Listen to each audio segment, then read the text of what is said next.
تقييم اللعيبة: محمد صبحي 3/10، عمر جابر 4/10، محمود بنتايك 3/10، حسام عبد المجيد رجل المباراة النهاردة أدى أداء عالمي 8/10، محمد إسماعيل برضو أدى أداء كويس النهاردة 6/10، دونجا 1/10 كان وحش النهاردة جدا جدا جدا.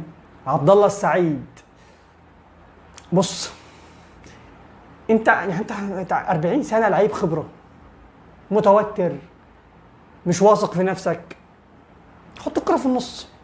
جماعة اي لعيب كورة لو دخل وشاط الكورة في النص والحارس الضايع، الحارس لو وقف كده، الحارس لو وقف فضل واقف في النص وانت شوط عليه في النص وهو فضل واقف في النص وصدها، محدش هيلوم عليك، بالعكس كل الاشاره هتروح للحارس. ده حارس عبقري، ده توقع غير متوقع، لان مفيش لاعب كوره بيشوط الكوره في النص غير نادرا، شوطها في النص. حتى لما الكوره اعيدت تاني ضربه الجزاء، خش وشوطها في النص، محدش هيقول لك اي حاجه.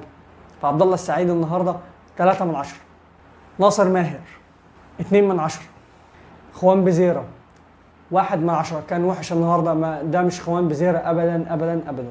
ادم كايد لعيب سنيد فقط لا غير، وطالما انت لعيب سنيد فانت سيء جدا 0/10. انا بالنسبه لي 0/10، 1/1 ضعيف جدا. عدي الدباغ 3/10.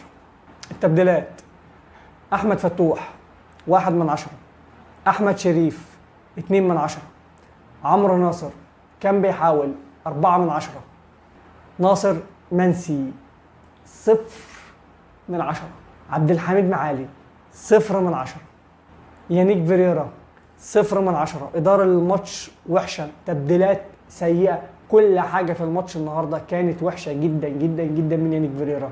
أتمنى حاجتين: لو هيستنى فيعدل حل الفريق لأن الزمالك وحش جدا، أو يمشي، مفيش أي حل تاني غير كده.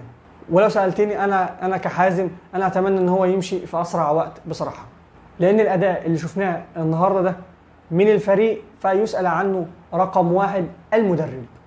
وبس كده، سلام.